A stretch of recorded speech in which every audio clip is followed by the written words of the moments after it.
Hey everybody out there, you're tuned in to 91.8 The Fan. You're in my corner and I have a returning guest in the corner. Would you like to unveil your secret identity or not so secret identity to the masses? Depends on what voice you want. Ah, it's Mona Marshall. And we're very happy to have you back on the show. It's always an absolute pleasure. And I know the fans were clamoring to have you back because a lot of our older fans were playing a game that you were a part of. Older. Oh, that's right. Older. I get it. Yes. Are they enjoying it? That's what I'd like to know. I haven't heard a negative thing about South Park Stick of Truth at all. Yay. It's a really fun game. I'm a big fan of South Park myself. I'm one of those people that I grew up watching it, which probably shouldn't have happened, but I have a brother who's 11 years older than me, so that kind of tipped the scales in my Ah, favor for watching that show. what's your excuse? I see. Okay. Hey, I gotta blame my older brother for something. He's on my case all the time, right? Yeah, you must blame them for South Park. They get blamed for so many other things. But no, I love this series, and so to be able to play it in game form just felt really, really fulfilling. And I haven't heard anybody say anything negative. I've heard people be on the fence and then try it, and they're like, "Oh my God, this is one of the best, truest games that I've ever played from screen to video game." Well, I'll pass that on when we start up again. I think I think people are just really excited because they get to interact with these characters that they've gotten to watch for so many years. Yeah. Yeah. And it was a lot of fun for us too. And I would tell you, they put their blood, sweat, and tears into this game. They really did. It seems like it because it's so true to the series, and it did have a lot of delays as well. So I'm sure you recorded that so long ago. Well, I think the last time we recorded was the beginning of last year. You know, every time we would think, oh, okay, well, that was fun, and then, well, wait a minute, they need you for South Park game this afternoon, which is usually about the amount of notice we have. So, That sounds about right for South Park for some reason. well, it's like, okay, we've got it together now. See if we can get the talent in. But it's also what makes it so exciting. There's Yeah, nothing I do in voiceover that's like working with South Park. Nothing. I could see why. I mean, the subject matter and the things that you're making fun of, when you go in, some days initially might have seemed like a surprise, and now it must seem like, oh, yeah, we're just exploring somebody's butt or something, whatever. That happens all the time in South Park. Pretty much. Pretty much. And it's fun too because you have to be on your feet. You have to think on your feet a lot because you do not know the script. You walk in and you're given sides. And sometimes they can kind of tell me what's going on, but half the time they're not sure. Because I'm not always talking to Trey, who does most of the writing. And I'm actually talking to the sound producer, the recordist, the engineer Lydia, and Mark Munley, who books me and I think he story edits. So a lot of times they're not sure which direction things are going when I go in, especially if I'm called for on a weekend day as opposed to the very last of the recording time, which is Tuesday for air date Wednesday. So it's kind of like, okay, this is I think what's going on, and then Matt comes in after we've recorded. So, I and, think and it's I think it's just hilarious that they're like, well, I think this is what's happening, but it's kind of hard to tell. well, they're editing up until the last minute. Hmm. So if something's going to punch and be more effective, they've got that leeway, but it's also why they record so late at night.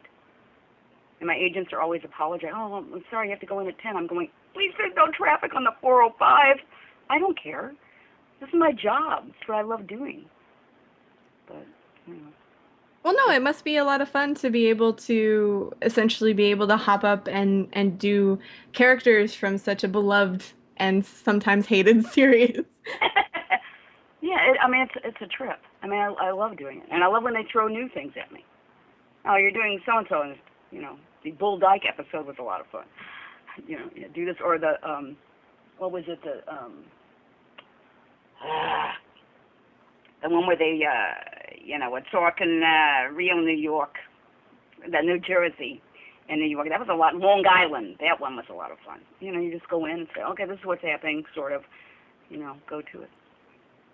And No, trades help because, what they do there is they write, record. So sometimes I'm listening to Trey's voice that may or may not have the appropriate accent and making it fit to sync, to intention, and having a character that he may not have grasped. Well, grasped isn't the right word. He'll go in and he knows what he's writing, obviously, but by the time it gets done, especially if there's an accent, it becomes a whole different thing. But he's a tremendous guide. I will never forget doing Bebe's mom, and his insight in his reads were just, how do you know that? I asked him, I said, do you have sisters? He said, no. And at that time, he wasn't married. So, where do you get that? Unless you're a creative genius, which is true in his case. well, I will say that I do not fear for the video game. I still hear people raving about it. I actually need to replay it again to get all the trophies and achievements, if you're aware of what that is. So, I need to play the game would be really good.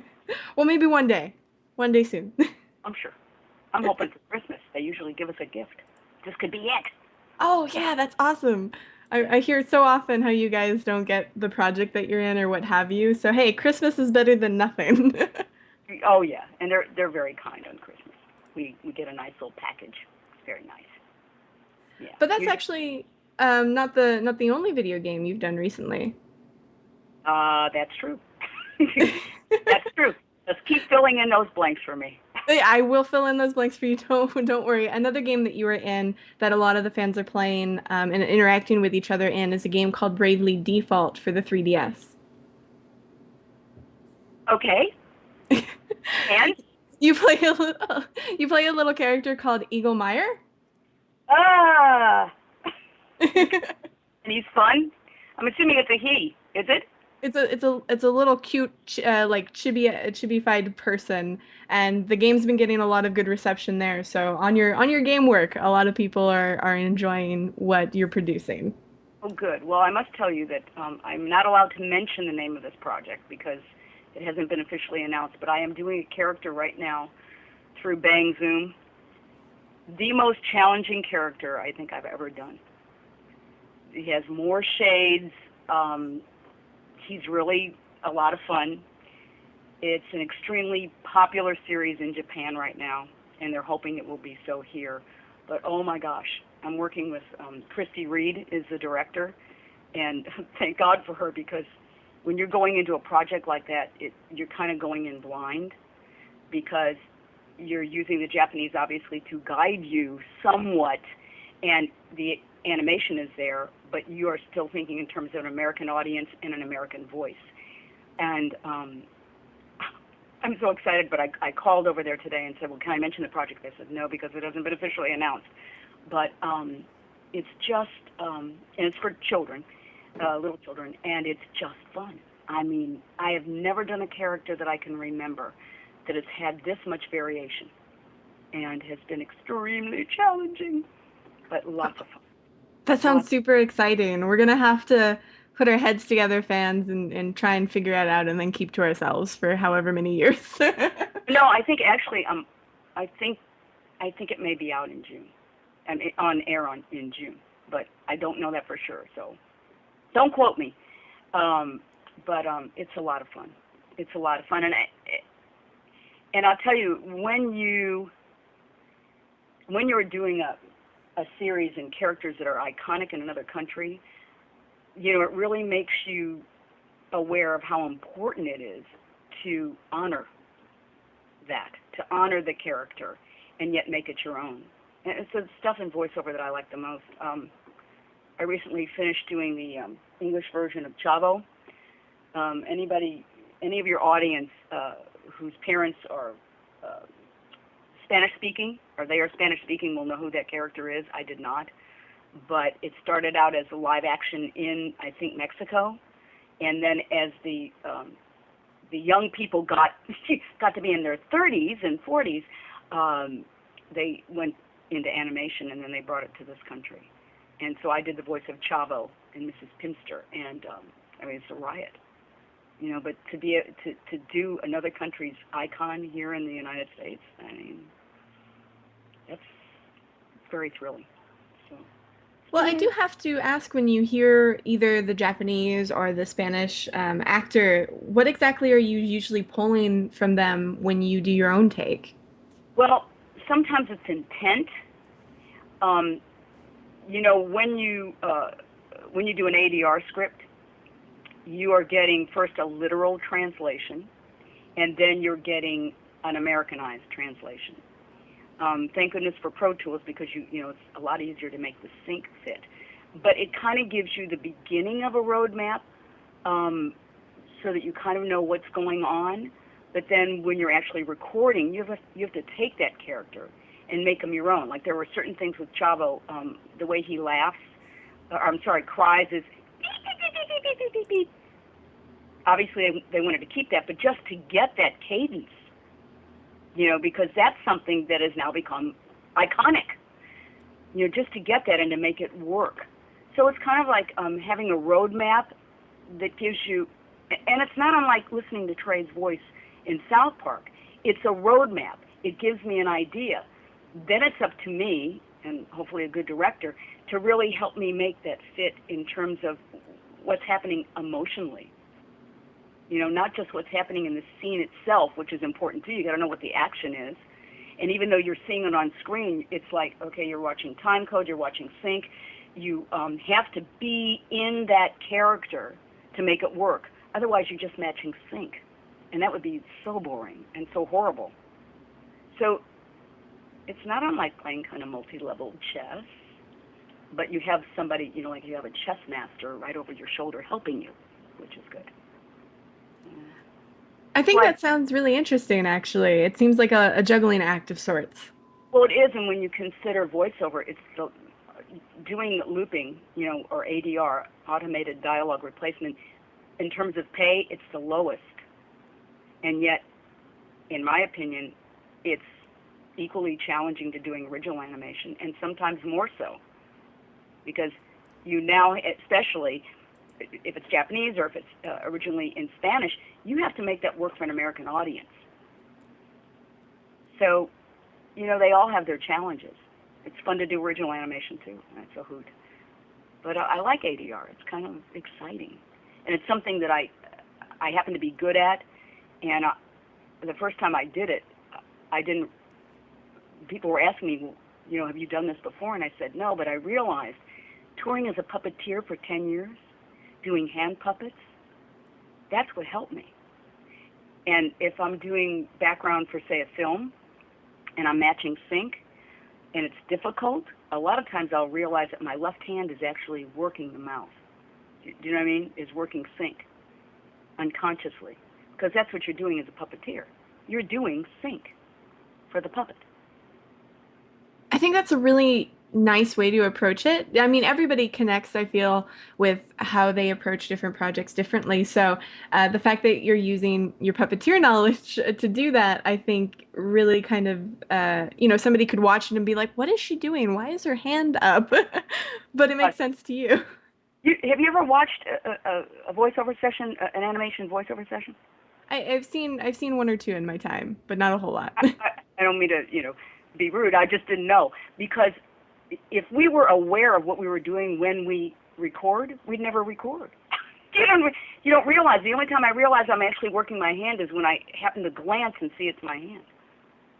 But it's so interesting to watch an actor. I mean, watching my fellow actors, and if you're doing ADR, you don't have much of a chance to do that. I do a project called Cloudbread, which is original animation, and there we're all working in the same room together, and you can look at each other, and it's amazing because what you're seeing is the actor become the character. It's the same thing with ADR, only you're doing it usually by yourself unless you're in a room doing background stuff, but it's amazing. And I love doing stuff for Pixar because they really, if it's the beginning of a project like Monsters University or Monsters Inc., you're actually helping them find the character because they haven't animated it yet. I mean, that's a real high. I wish more companies did that. You know, they didn't have a final design and they kind of let the actors explore a little bit more, but it seems like we're seeing a little bit more of that in time. Well, yeah, and it's hard to let go of your creation. That's what makes good directors and good producers and good writers. I wrote original animation for a series called The Chucklewood Critters, and I was also doing voices on it. This is back in the late 90s, and there's that letting go of the ego and allowing the actor to bring what you've written to life, to trust that they're going to do that. If you already have a set idea of exactly how something should be, it may turn out okay, but it could even be better if you allow that creative process. One of the reasons why I like working with Christy Reed and also Bob Buchholz is that they really allow that process to work. They allow the actor, they have an idea, that's what makes them good directors, but they really allow the actor to bring something and trust. Why would you hire an actor you didn't trust? Well, never mind. I know there are a lot of reasons you would do that, but mostly you would. I was about to say I can think of a few, sadly. But it's all letting go of the ego and allowing things to work. I mean, that's a great high for me too. Every once in a while, on a Tuesday night, remember I'm going back to South Park. A lot of times obviously they're writing it, they're recording it, and they know what their intention is. But because the show grows throughout the week, a lot of times on a Tuesday night, when Matt comes in to hear what I've done, if there's an idea, or he'll ask my opinion, what do you think? A lot of times I'll come up with something that is different. And mind you, that's usually within the constraints or the parameters, because it doesn't have to be constraint unless you make it so, of the lip sync being done. And every once in a while he'll say, we can reanimate. And they can do that because everything's in-house. So the fact of the matter is that you have geniuses doing this who also still can let go of their ego enough to allow the actor to bring what they need to bring to the project, which is probably why I'm still working with them. Well, that's a lot of insight into the industry, and since you mentioned South Park again, I feel like we should continue with the risque projects. And you actually had a project that you wanted to promote. Um, I do. It's called The Animated Adventures of Puss and Dick. And it actually came off of an idea I had years ago of a gift. And the gift was a booklet of 10 playful seduction scenarios written in recipe style that you could actually perform with your significant other or your loved one, called How to Prepare Your Love. And it came with a garter, and it came with a very sexy song called Let My Lips Do the Walking. And the idea behind it is, most of us, we get involved with our career, we have children, we forget to take those moments that you need to have, those moments of intimacy. And I'm not just talking about hopping into the sack, I'm talking about intimacy where you really touch, you really talk, you really look at each other. And pretty soon, if you're not doing that somewhat on a daily or weekly basis, then that grows far apart. So my idea behind the gift was for people to take the time. Well, I created the gift, but I did not know how to market it. So fast forward 2 years later, and I'm realizing that men and women speak apples and oranges. Most of the time, I see it in my own marriage, my second marriage, which is a very successful one. But a lot of times, my expectation was that my husband would react to things the same way I would, and vice versa. So I came up with this idea of Puss and Dick. I actually created the animation, and then I hired somebody, or actually somebody volunteered their services to animate the demo. And I wrote and recorded the title song. It's on YouTube, and normally it would be on my website, monamarshall.net. However, my website is down right now. But besides it being fun and stimulating, I'm hoping that it's also a way for people to realize that it's important to be in each other's shoes sometimes, because the communication that it can bring is invaluable. I mean, ultimately, what's the point of having success, both creatively and economically, if you don't have success also in your personal life? Every once in a while, I teach a workshop called Voice Production, and it's divided into three parts. One is actually physical, where I teach about building the muscles that it takes to sustain your voice, and then I talk about placement, and then I talk about using that placement. But if, and in using the placement, of course, then you're talking about truly being creative, because you can't just do a funny voice. A funny voice might get you a job. It won't get you a whole lot of jobs. And having a funny voice is not going to allow you to sustain a character. And one of the things I say at the end of these workshops is you have to develop a personal life. If you don't, what are you drawing from? You have to observe other people. If not, what are you drawing from? So you need both. You need that inner life, and you need an outer life. So going back to the animated adventures of Puss and Dick, that's what a lot of that is. It's observation of where are the problems between male and female aspects, because, you know, it doesn't have to be a straight relationship. In a gay relationship, there's male and female aspects too. So if you can't communicate, if you are so caught up in self that you can't relate to others, it's not a very fruitful life. And eventually, I don't think it's probably a very fruitful career. You know? No, that's a lot of insight. And in conjunction, I remember you mentioning also the way technology is and how that affects relationships today. And sometimes there's a huge disconnect because of people, you know, they're texting or they're just talking online and they're not actually meeting or being together in real life. Exactly. There's I've been doing this since the mid '90s. I created a program for children called Mind Magic. And what I do is, as a volunteer, it's a nonprofit, I go into McKinley Elementary School, which is right here in Burbank. And besides helping children attach imagery to what they read, I tell them, if you text, you can't really tell the intent. And of course, they're fourth graders, so they get into figurative language. That's part of, you know, some of the skills they're learning, which they'll be tested on. So if I say, wow, that's really great, that means one thing, but I'm texting it, right? How do you know I'm not really saying, wow, that's really great, which is what texting means, just the opposite. So I open with that, and then I talk to them about radio and how important radio was, because it gives us a chance to create imagery. And then there's part of what that is I created a read-aloud book in 10 episodes based on the idea of radio cliffhangers. And they love that. And now they're writing their own stories.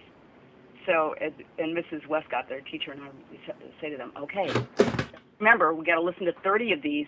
Make them exciting. Don't make them boring. Use language like you would use a paintbrush. You know, create color with your language, which is, brings us back to animation. But you know, this kind of reminds me, if you don't mind me interjecting, with the staff here on 91.8 The Fan, we're all located in very different areas. I'm in Vegas, where the company is established. You know, Chris over here is in New Hampshire. We have a Canadian, so on and so forth. But we have a virtual office where we can at least speak. Like, everyone is encouraged to speak to each other instead of just typing, you know, orders to one another. Because at least with vocal communication, you can become more of a tight-knit group and, you know, have more of a fulfilling relationship. And I think that helps, you know, staff morale personally. Well, of course it does. I mean, the tone of our voice, that means so much. You know, words are only words. Susan Blue used to say, you got to pick those words up off the page, make them come alive. And that was the other thing I was talking to the fourth graders about. And of course, when I do the workshop, I talk to the people I'm working with, because that workshop is designed for anybody, not just for voiceover people or for actors. It's how to use your voice more effectively. It's important in communication. It gets right back to everything we've been talking about. Whether you're talking about communication through film or through radio or just a mother or father talking to their children. tone, emphasis, all of that's important. You're absolutely right. And in relationships, boy, you have to have that depth. You have to have it. Otherwise, it's a very surfacey kind of a thing. And I don't know about you, but you know, I don't like to. Well, first of all, how can you cultivate a surface relationship unless the other person wants to do something deeper? You know, even this, even though I can't see you, I can hear your tone.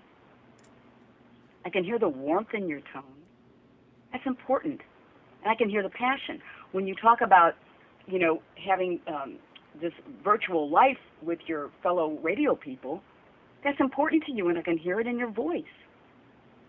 Well, yeah, I look at a lot of them like family. I mean, we've been working on this for 4 years, so I'm glad you caught on to that.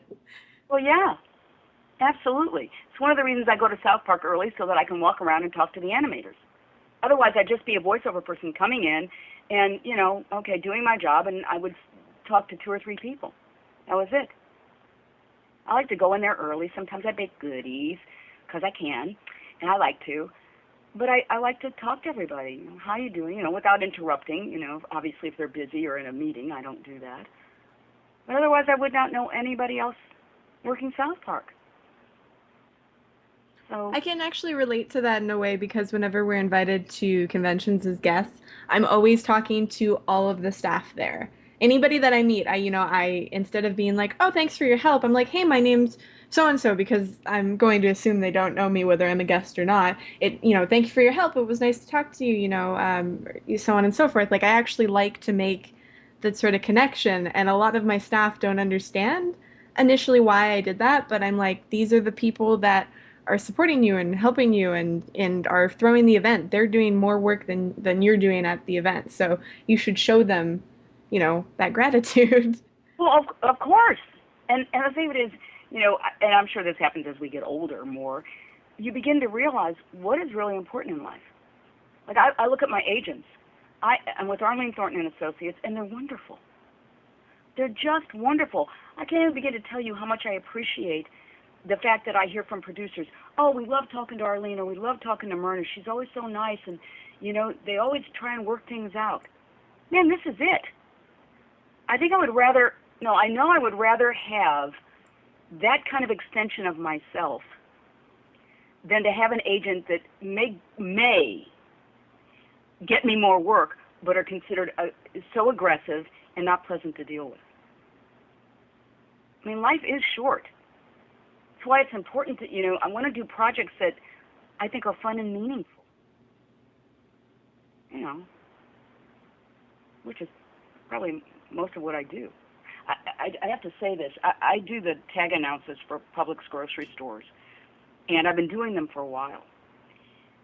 The people that I deal with, there's another studio in New York, and then the producers and writers of 22 Squared, they are so nice, and they are so gracious. And I don't know if you've ever been into a Publix grocery store, but they're lovely. I mean, they actually are what they say they are. Friendly, everything's fresh. And, being a tag announcer is a very small part. But it really makes you feel good that you're helping to promote something that really is good. Their employees own part of the company, and they've been very loyal to me. They've used me for a lot of years. Yeah, So, I actually remember you mentioning them in our previous interview back in 2011. well, I think I've been doing this since 2006, and that's doing tags. I mean, that's almost unheard of. And they use the same studio. It's great. Plus, you're from Vegas, so you don't hear the radio spots. But the radio spots are really clever. They're like little slices of life, and they're always funny, and they always are meaningful, and they never put down the product. I mean, maybe you wouldn't be surprised. I read copy sometimes, and I'm thinking, what are you thinking? You're putting down the product. How can you do that? And how come nobody stops you? So.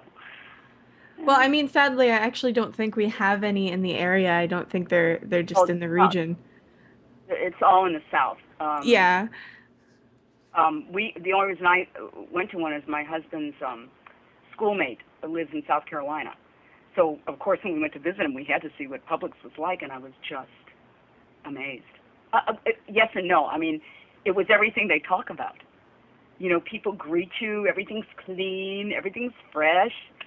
It's out here, I guess it would be the equivalent to if Gelson's merged with Bristol Farms. You know, and their That prices are definitely sounds like a place to check out. I wish there was one here to go to. I'd rather go there than Walmart. Walmart has been the bane of my existence lately, so. I understand. Hope they're not one of your advertisers. No, they're not, thankfully. Good, Hey, I'm gonna be truthful. If I have a bad experience, I will be truthful. good. But for the listeners out there, are there any other projects that you want to promote to them? Anything that you're working on that you can talk about? Anything that recently came out? Well, we're hoping that Cloudbread gets on the air. I the last I heard, it looks like it may, but I don't know where it will be, and that's a very delightful show. The concept it came out of Korea, and it's one of the few times I'm actually doing a little girl. Yay! I know, yay! You know, and it's funny because South Park, for years, I never did any children on that show.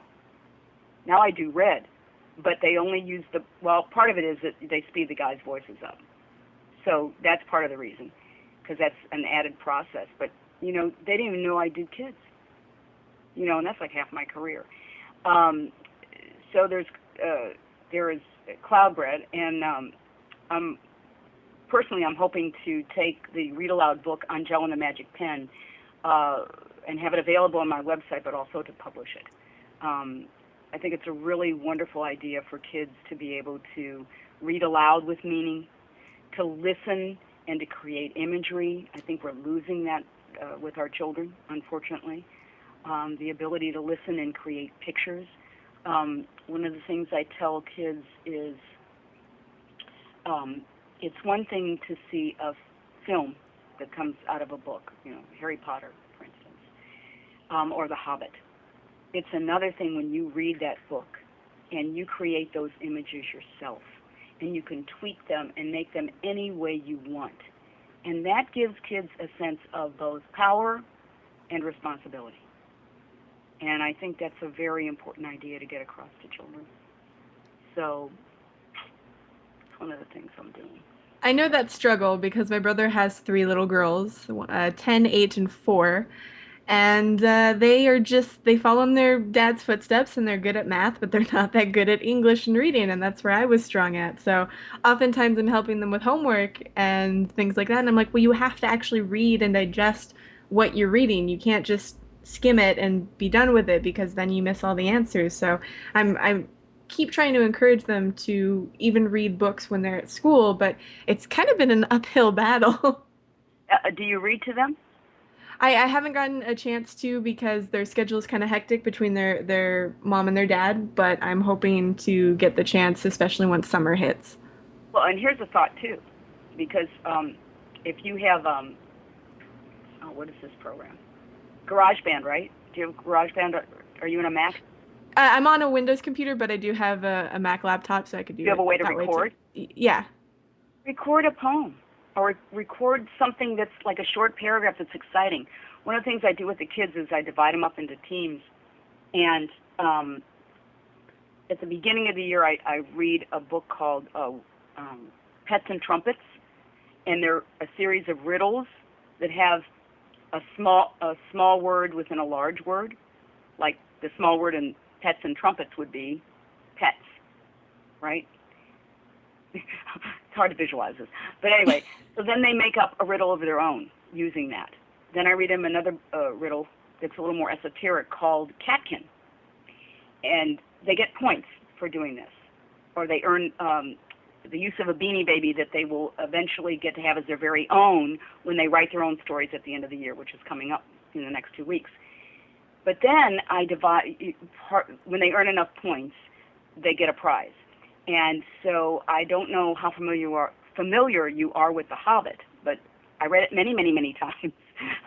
have only seen the first half of the movie. But there's a riddle game. Do you know what I'm talking about? Yeah, actually, my dad used to, when I was a little kid, used to read me those books. I haven't seen the movie at all, so that works out fine. Those riddles are extremely figurative. Okay, they're very esoteric. But the last 3 years that I did this, those kids working together got every single riddle, and it blew me away. So, you might just for fun get a hold of the book, tell the kids that it's no fair, looking at the movie, because even if they've seen the movie once, they're not going to remember this, and read them a riddle. Record a riddle and send it to them. Because you want to get kids interested, have them listen, make it a game, you know. Yeah, games were the most effective thing when I was growing up as well, so I will have to keep that in mind. That's very good advice. Thank you. You have a good voice. Thank you. On the radio. You have a wonderful voice. Well, I appreciate that. That always swells up my big head and makes it so I have to drag it around a little bit more. Oh, dear. I'm kidding. Oh, and I will plug this. If you haven't seen Monsters University, you know that I have a small part in that. Did you know? Probably I not. was aware, yes. She's the orientation girl. Mhm. She walks way up here like a mile a minute, and this is a staring school. Oh, it's so wonderful. Oh, That I love sounds like a her. lot of fun. Doing the trailers. It was such a wonderful time. She's on my website. If my website were up, you could say that. Well, for the fans out there, do you do any social media, or is the website the best place to keep up to date with No, what you're the doing? website is. I like sharing with fans, but I first of all, it takes a lot of time to do that, and I would rather put my time in doing the work. On the website, there's ways to contact me. Mona Marshall at monamarshall.net. I'm happy to answer in character because I have 5 characters on my website that act as my aides. I'm happy to answer any questions that anyone has. But I think part of that is the nature of social media. I don't quite trust it. And, I have a friend of mine right now that's being stalked. And not to say that your fans are stalkers, but, I would rather if somebody, I've given a place where people can contact me. And I would much rather have them do that. It's much more intimate than me posting stuff only in general. So I would rather use that. Hey, that's your preference, and I think that's perfectly fine. I know that some fans can be overzealous, I think is the word I'll use on that. That's very So good. we try and say, where can a fan stalk you in a nice way, jokingly, but we don't actually mean it. So No, and actually, I was leaning more towards social media until I realized my friend happened to be an opera singer, and it's really horrible, and it's unfortunate. People say, "Oh, you can screen it." I was doing LinkedIn, and I stopped doing that because I was getting. First of all, you don't always remember people. You might remember them by their voice. You might remember them by their face. You don't always remember them by their name. So I was getting a lot of, I'd like to be linked in with you, and people I didn't really know.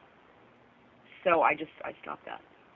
yeah, that is the way of the internet. I kind of understand that. I try and keep my LinkedIn connected to the people that I interview and the people that I work with specifically for 91.8 The Fan, and then I get a bunch of people who I'm really sure I'm like, I've never interviewed this person in 4 years. I'm pretty sure I don't know who this is. Well, I now don't you think I know, too. worked with them. You can get me because you have my personal email and you have my website. That's true. So, But no, yeah, thank you. and Thank you so much. and that's good, right? I mean, come on. And I think Hey, that's a little more intimate, actually. I agree. It's the best way to communicate and get directly to the point. You don't have to go through a third-party system. No, you do not. So, whatever. And if it works for people, that's great. I had a friend of mine once tell me that a much higher profile person than I, who does a lot of on camera, they're watching a game and he's tweeting while he's doing this. And so, how are you present if you still have to tweet? Besides which, do you think people really want to know every single thing I'm doing every moment of the day? Get a life. I mean, I'm happy to share about voiceover. I feel like one of the luckiest people on the planet, and I love the fact that people love the projects that I'm involved in. But, let them be an inspiration. Which is certainly when I was growing up, that's what television and radio and films still are for me. They're an inspiration to get on with my own life. I don't want to be so involved with, and this is what I'm doing, and this isn't, that I'm not present to live anything else. I mean, my goodness. That makes a lot of sense to me. I'm especially one of those people who I'm not one of those girls on Twitter that's like, here's a selfie of me, like here's a picture of me, let me post 5 of them a day. So when people do that, I'm like, really? Unfollow. Stop posting pictures of yourself. At least post pictures of things around you. And then Yeah. maybe I'll think to myself, I would like to experience that, and then I might go experience it. But I don't need to see what you look like 5 times a day. I'm Oh, sorry. good. Because I could live 5 different ways 5 times a day. But that is one thing that I really, once I get the website corrected and up again, I really do. That is something I would like to keep more updated. Because if fans are going to go there, I want to let them know, at least currently, what's going on. As soon as this project, which I can't mention or they might kill me, no, it is on the air, I would like, because I feel really proud of it. I feel proud of the work.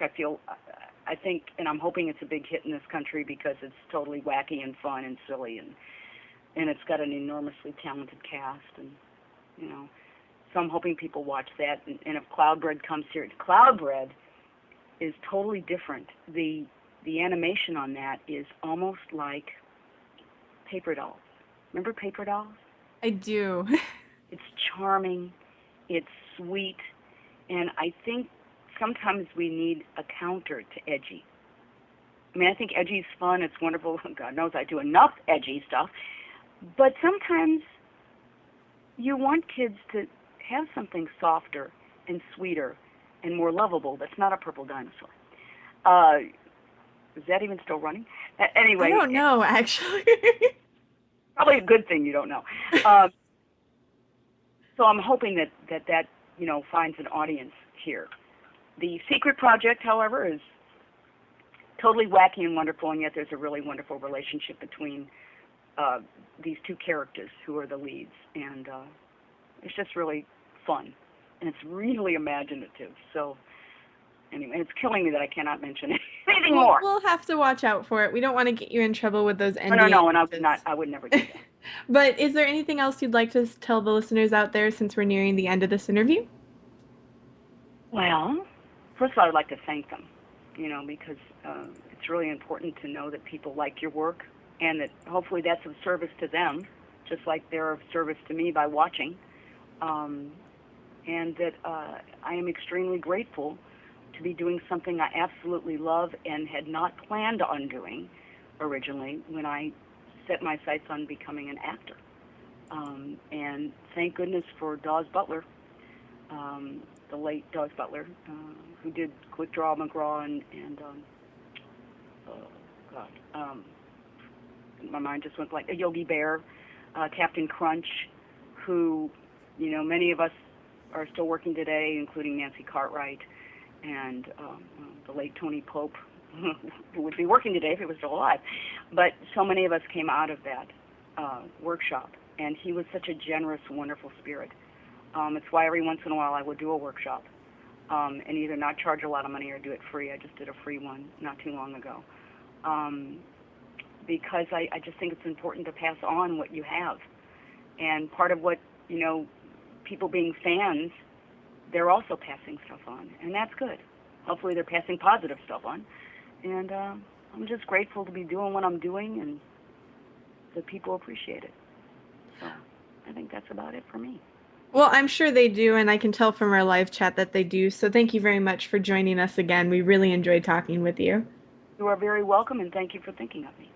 Of course. And for any of the fans out there that missed any of this interview, don't fret. You can find it on the website within the next few days. So keep your eyes peeled to 918thefan.com and your ears tuned to 91.8 The Fan, where we play everything you want and nothing you don't.